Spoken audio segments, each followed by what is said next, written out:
গোলাপ গাছের মধ্যে কি ফুল পাচ্ছেন না এবং ফুলগুলো কি এখনো ছোট ছোট সাইজের হচ্ছে, অথবা গোলাপ গাছের মধ্যে কোনো ডাল বেরোচ্ছে না এবং কোনো পাতাও বেরোচ্ছে না। তো এখানে দেখতেই পাচ্ছেন আমার এই গাছটির মধ্যে জায়গায় জায়গায় কিন্তু থোকায় থোকায় কুড়ি অলরেডি এসেও পড়েছে এবং ফুল ফোটাও শুরু করে দিয়েছে। তো কি এমন জিনিস আছে, কি এমন ঘরোয়া টোটকা আছে যেটি একবার ব্যবহার করার পর আপনাদের গাছের মধ্যে অসংখ্য পরিমাণে নতুন নতুন শাখা বেরোবে এবং ফুলের সাইজও দেখেন দ্বিগুণ হয়ে ফুটবে। এই ফুলটা কিন্তু এখনো ফোটেনি, এটা আরও বড় হয়ে বড় সাইজের বড় আকারে ফুটবে। তো বন্ধুরা, ভিডিওর মধ্যে শেষ অবধি অবশ্যই থাকবেন, কারণ একটা এমন ঘরোয়া টোটকা আপনাদের সঙ্গে আজকে আমি শেয়ার করেছি যে মারা যাওয়া গোলাপ গাছও তরতাজা হয়ে উঠে যাবে, প্রত্যেকটি পাতা একদম সবুজ হয়ে থাকবে। তো বন্ধুরা, ভিডিওটা একদমই স্কিপ করবেন না, যদি স্কিপ করে ফেলেন তাহলে গুরুত্বপূর্ণ অনেক কিছু জিনিস মিস আউট করে ফেলবেন। চলুন বন্ধুরা, সময় নষ্ট না করে ভিডিওটা তাহলে শুরু করি।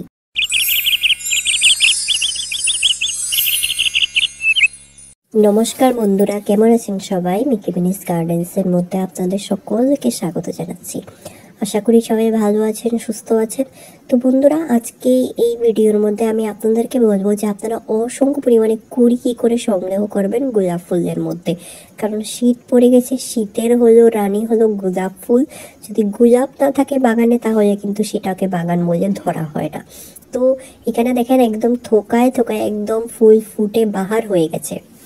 তো কি এমন জিনিস করেছি আমি আমার গাছের মধ্যে যে অসংখ্য পরিমাণে কুড়ি আমি সংগ্রহ করতে পেরেছি। প্রত্যেকটি গাছ দেখেন গ্রো ব্যাগে লাগানো এবং বস্তার মধ্যে লাগানো, আর এগুলো ফুল কিন্তু ছোট ছোট সাইজের নয়, এগুলো নর্মাল সাইজেরই ফুটেছে। খুব অসাধারণ, আর প্রত্যেকটি পাতা দেখেন গাছের একদম তরতাজা সবুজ হয়ে আছে। অনেকে কমেন্টে বলে যে ওদের গোলাপ ফুলের পাতা হলুদ হয়ে ঝরে পড়ে যাচ্ছে, পাতা শুকিয়ে যাচ্ছে, পাতার মধ্যে বিভিন্ন স্পট হচ্ছে।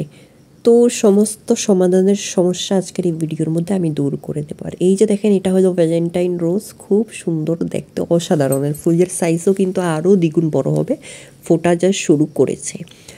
তো বন্ধুরা, কিছু কিছু এমন জিনিস আছে টোটকা যেগুলো গোলাপ গাছের মধ্যে করতে হয়। অনেকে বলে আমি তো গাছ কিনে এনেছি নার্সারি থেকে, কোনো গ্রোথেই হচ্ছে না, কোনো ডাল শাখা পোশাক কিছুই বেরোচ্ছে না, যেরম এনেছি ঠিক তেরমই রয়ে গেছে। আর অনেকে বলে যে আমার কাছে তো গাছ আছে কিন্তু গাছের মধ্যে কোনো পাতা বৃদ্ধি হচ্ছে না, কুড়ি হচ্ছে কিন্তু কুড়ি ঝরে পড়ে যাচ্ছে। তো বন্ধুরা, একটা জিনিস সবসময় লক্ষ্য রাখবেন, যখনই গোলাপ ফুলের এরকম ফুল ফুটে ঝরে পড়ে যাবে, আপনারা এই ফুলটাকে কিন্তু কাটিং করতে হবে, সফট প্রুনিং করতে হবে। 3 পাতার নিচ থেকে কিন্তু কাটবেন, কাটার পরবর্তীতে কিন্তু এরকম নতুন নতুন ডাল বের হবে। গোলাপ গাছের মধ্যে আপনারা যতটা নতুন ডাল বের করতে পারবেন ততই ফুল আপনাদেরকে গোলাপ গাছ প্রদান করবেন। এখানে দেখেন প্রত্যেকটি ডাল কিন্তু নতুন এবং নতুন নতুন ডালের মধ্যে পাতাও হয়ে গেছে এবং প্রত্যেকটি পাতা কিন্তু একদম সুস্থ, কোনো ফাঙ্গাস কোনো কিছু এফেক্টেড নয়, কারণ আমি একটা স্প্রে করি গাছের মধ্যে সরাসরি। যখনই আপনাদের গাছের মধ্যে ছোট পাতা আসবে, ছোট ডাল বের হবে, ঠিক তখন থেকেই কিন্তু আপনারা রোজ সকাল সকাল স্প্রে করবেন। শুধু সেই ফাঙ্গাসের জন্য নয়, যত ওয়াটার শাওয়ারিং করবেন গাছের মধ্যে ততই কিন্তু নতুন নতুন ব্রাঞ্চেস বের হবে।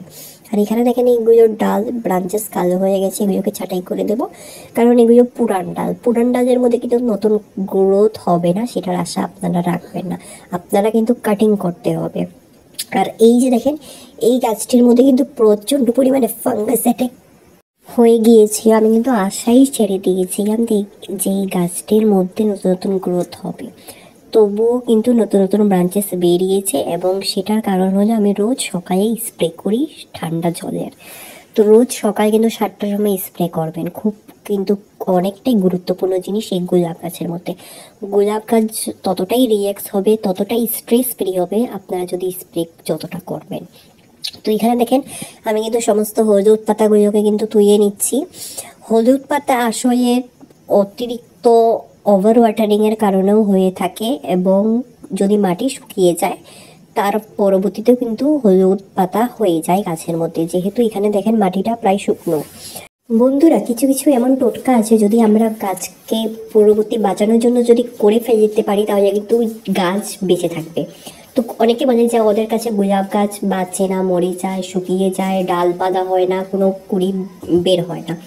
আপনারা যদি একবার যদি গাছকে বাঁচিয়ে নিতে পারেন তো সেই গাছ কিন্তু লাগাতার কত বছর অবধি আপনাদের বাগানে থাকবে এবং ফুল দেবে, গ্যারেন্টি দিয়ে বলছি, যদি আপনারা এই সমস্ত টিপস ফলো করে থাকেন।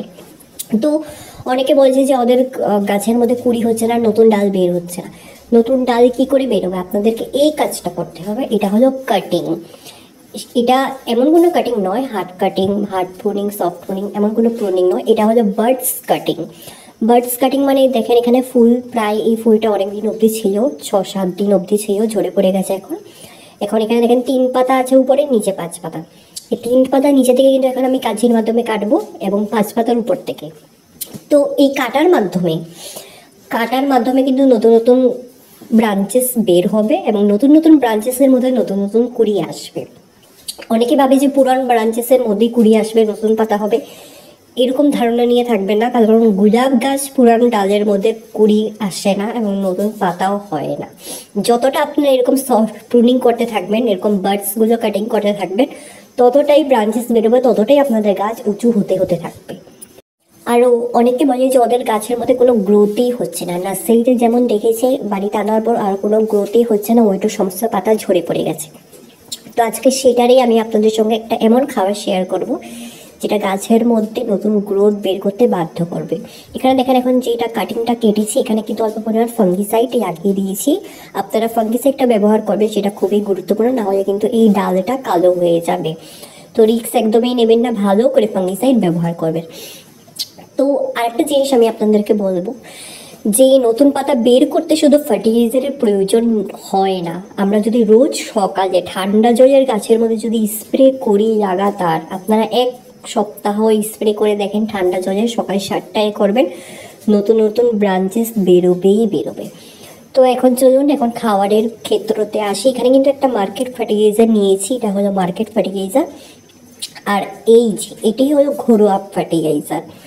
তো আপনাদের কাছে যদি মার্কেট ফার্টিলাইজারও নেই, আপনারা ঘরোয়া মার্কেটের অথবা ঘরোয়াটাও ব্যবহার করতে পারবেন। তো এখানে একটা নিয়েছি সিউইড গ্র্যানুল, একটা নিয়েছি কলার খোসা গুঁড়ো করে আমি রেখে দিয়েছিলাম। তো এগুলোর মধ্যে অত পরিমাণে মতন ক্ষমতা থাকে যে গাছের মধ্যে নতুন গ্রোথ হবেই হবে। যতটাই নতুন গ্রোথ হবে ততটাই নতুন নতুন কুড়ি আসবে। এখানে দেখেন এই গাছটার কন্ডিশন, সমস্ত পাতা ঝরে পড়ে গেছে, শুধু 2টো পাতা আছে। তো এই গাছের মধ্যে এখন বুস্ট করার জন্য এই খাওয়াটা কিন্তু খুবই প্রয়োজন। এটার মধ্যে পটাশিয়াম, ফসফরাস সমস্ত কিছু আছে, যা সব মাইক্রোনিউট্রিশন গাছের প্রয়োজন। তো এখন খাবারগুলোকে কি করে প্রদান করব দেখেন। ভালো করে চারোদিক থেকে মাটিটাকে খুঁড়িয়ে নেবেন, খাবার দিয়ে ঢেকে দেবেন এবং জল টল দেবেন না। মাটি যদি প্রচণ্ড পরিমাণে যদি শুকনো থাকে তখনই জল দেবেন। এখানে কিন্তু অত পরিমাণ মতন এখানে শুকনো নেই, মাটি ময়েস্ট আছে, তো আমি জলের ব্যবহার করবো না, আমি কিন্তু আরও 2 দিন পরেই জল দেবো। তো বন্ধুরা এই সমস্ত যদি করেন অবশ্যই নতুন নতুন ব্রাঞ্চেস বেরোবে এবং নতুন ব্রাঞ্চেস বের করার ভালো একটা টোটকা হলো ওয়াটার স্প্রে ঠান্ডা জলের। সকাল সকাল শীতের মধ্যে কিন্তু জল ঠান্ডাই থাকে, এমন নয় যে ফ্রিজের জল। যদি ফ্রিজের জল দিয়ে থাকেন তাহলে আরও ভালো, বাট নর্মাল জলই অনেক ঠান্ডা থাকে, সেগুলোই আপনারা দিতে পারেন, খুব ভালো আপনারা রেজাল্ট পাবেন। এবং জলের মধ্যে যদি আপনারা 2 চামচ অ্যালোভেরা লিকুইড দিয়ে দেন, অ্যালোভেরা জেল বা অ্যালোভেরা লিকুইড, তাহলে তো আরও বেস্ট আপনারা গাছের মধ্যে রেজাল্ট দেখতে পারবেন। তো বন্ধুরা যদি আপনাদের আমার ভিডিওগুলো ভালো লেগে থাকে তাহলে অবশ্যই আপনারা আপনাদের প্রিয় গার্ডেনিং ফ্রেন্ডসের সঙ্গে আমার ভিডিওটা শেয়ার করবেন আর অবশ্যই আমার পাশে থাকবেন, কারণ এটা আমার নতুন চ্যানেল। আপনারা যদি অল্প সাপোর্ট করেন আমি এগিয়ে যাওয়ার সাহস পাবো, তাই বলছি অল্প আমাকে সাপোর্ট করবেন। তো আমি কিন্তু লাগাতার ক্রমাগত আপনাদের সঙ্গে প্রত্যেক দিনেই ভিডিও শেয়ার করে থাকি। অবশ্যই সেই সমস্ত ভিডিও যদি ভালো লেগে থাকে আপনারা একটাই লাইকও করে দেবেন। চলুন তাহলে সবাই ভালো থাকবেন, সুস্থ থাকবেন, দেখা হচ্ছে খুব শিগগিরই। ধন্যবাদ।